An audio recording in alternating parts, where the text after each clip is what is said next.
Ihr wisst nicht, wie viele Jahre ich damit zu kämpfen haben, vegane Ersatzprodukte zu finden. Aber letztens bin ich über diese veganen Bratwürste gestolpert. Und die braten wir jetzt zusammen an. Gucken, wie die sind. Lena, bist du hyped? Ja. Ja.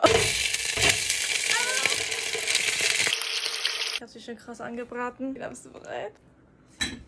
Aber ist sie zu heiß? Mhm. Schmeckt halt nicht nach Wurst. Schmeckt halt nach Gemüse. Schmeckt übel Arsch. Ich finde, es schmeckt nicht mal nach Gemüse, es schmeckt nach Brotkrümel. Von der Konsistenz ist sogar gar nicht mal so schlecht getroffen. Die wird halt nicht so knusprig, dafür, dass man die so knusprig anbrät. Das ist halt das Hasse.